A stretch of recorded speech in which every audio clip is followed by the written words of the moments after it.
Kopitiams or traditional cafes are a great place to experience local cuisine when you're in Malaysia.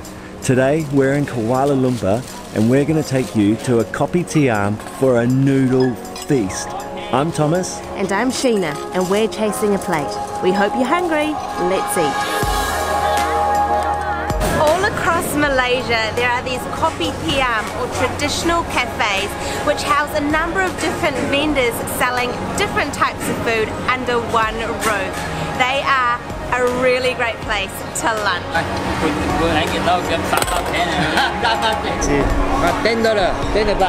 The reason we've come to this kopitiam to film is this dish right here. We've got a number of dishes, but I'm going to start with this. This is Imbi Pork Noodles, and we have had this before, and just look at it. So it is a kway rice noodle. It has this minced pork on top, which looks like it's been marinated, spring onions, look at this sauce. So it's like a sweet, thick soy sauce all over the top.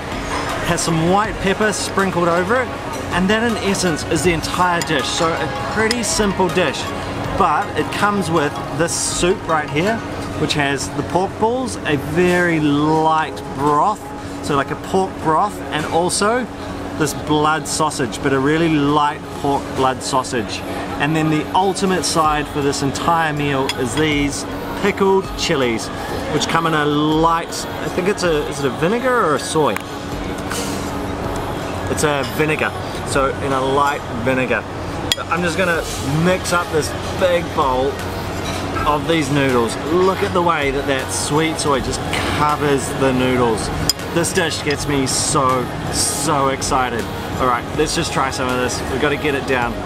So I'm not gonna have any of the chilies, and what I have done is add a little bit of that soup just to free up these noodles. Otherwise they clump together a bit. Look at that.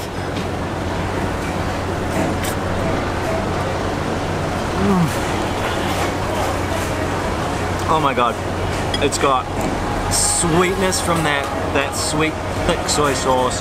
The rice noodles are slippery, slightly sticky, just the texture of them. He cooks them so perfectly. You see him dunking them in that hot water, moving across, really just does like an incredible job with these noodles. It's a very special dish. Let's have some more. Actually, let's get some of these chilies. So, look at these things. They're quite big. We'll just grab a bunch. Actually, you know what? These chilies are so good. I'm just going to chuck them all in. There we go. So let's get those chilies in there. Bit of that sauce. Right, we've got a big lump of chilies there. And some noodles. Righty.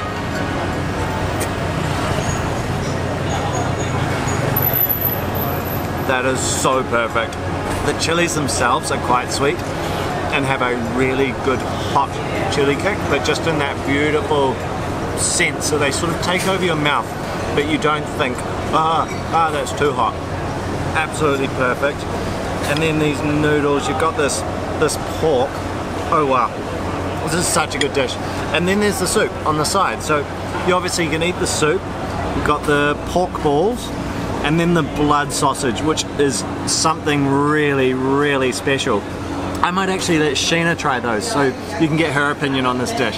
Like Thomas, I am in love with this dish.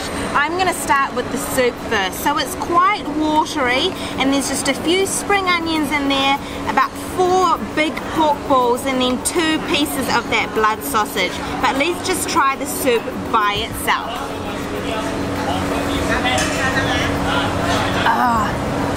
Oh, that's so good. It's quite peppery, has a really strong pork flavor.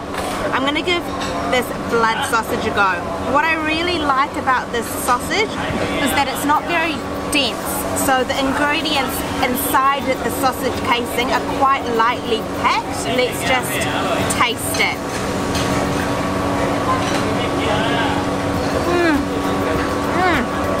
Got some beautiful flavors, so I can really taste star anise. It doesn't have a strong iron flavor, it's just really tasty. These noodles though, they're calling out my name. And like Thomas talked about, the kopitiam or thin rice noodle are so slippery. They've been coated in that sweet sauce, and then that pork mince has just been mixed throughout. So let's give these a sample.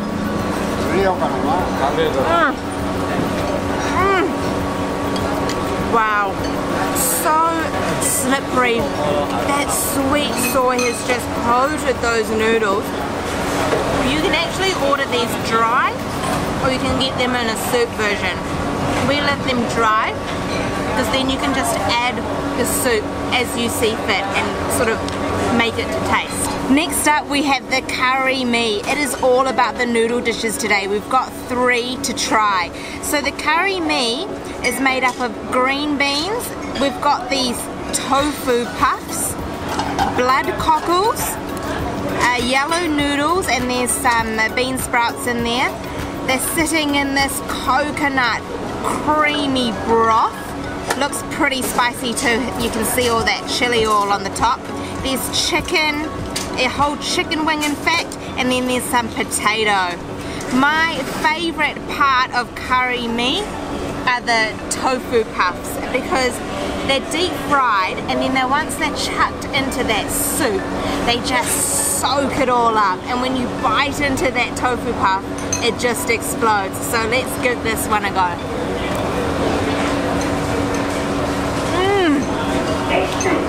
The tofu puff just acts like a sponge, so it has soaked up all that broth, and the broth has a really strong chicken flavour.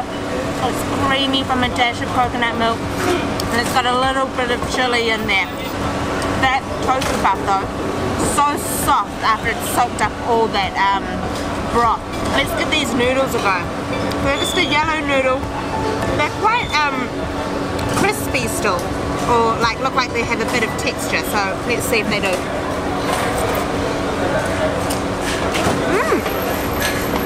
Yeah, just a really plain yellow noodle, still have a bit of bounce, a bit of texture. This chicken is looking really tasty as well, so it's just white poached chicken.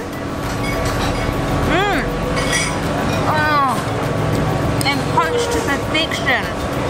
That was a bit of the breast meat, and it was so juicy, so tender.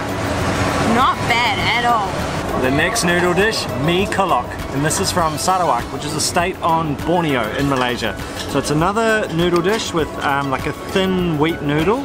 It's got a pork mince again with spring onions on top and some little tiny shallots hiding in there.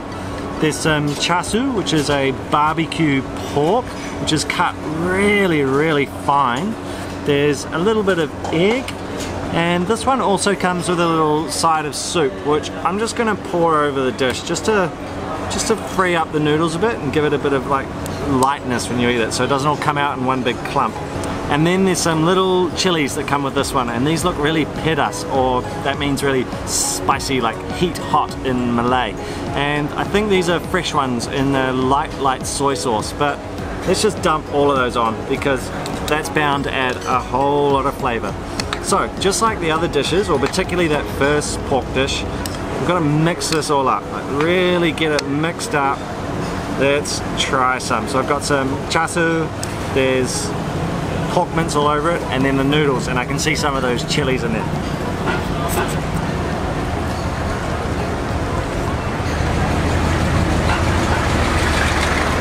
Yum! It's very light in flavor.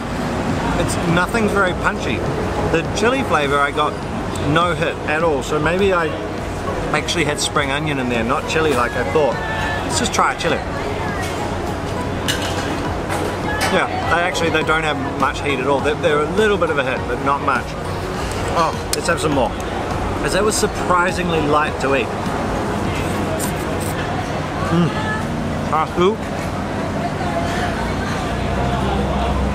This dish would be the perfect way to start the day, like a breakfast dish, because it's so light in flavors.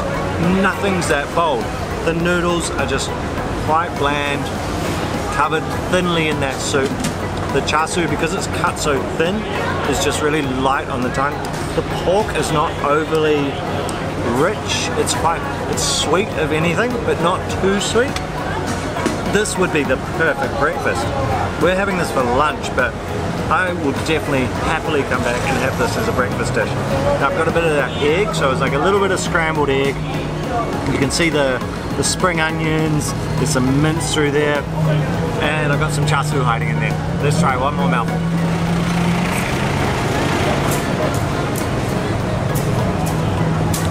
I could eat this bowl in one foul swoop. I can just sit here and eat everything. We've whisked inside to escape the rain, and now it's time for sweets.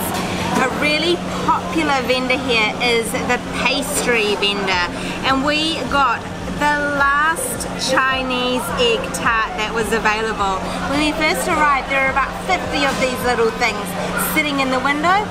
I did a round of the kopitiam, and 5 minutes later there was only this one left, so we nabbed it.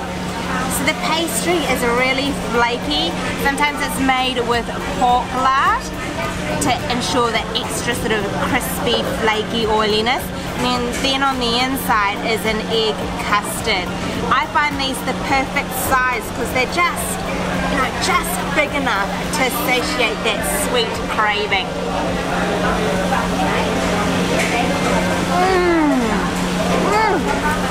The egg custard is really silky.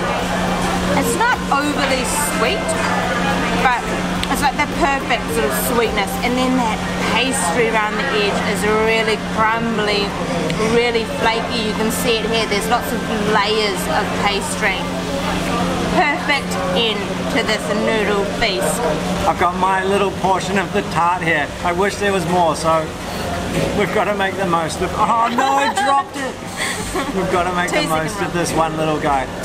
This is a really, really fun kopitiam. If you enjoyed this video, let us know down in the comments where are your favorite kopitiams, and hit subscribe if you enjoyed it.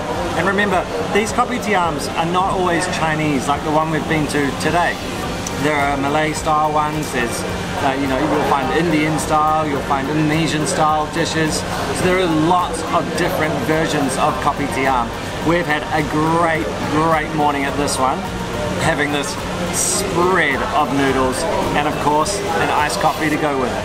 If you only eat one dish though, if you visit this particular kopitiam, you have to go for those Imbi Pork Noodles. They are top notch. So that is the first dish that I ate, the very first dish we had today. Clear winner out of those 3 dishes. Thank you so much for watching. We hope we inspired you to eat and explore like a traveller, not a tourist. We'll see you next time. Jumpa lagi! Jumpa lagi!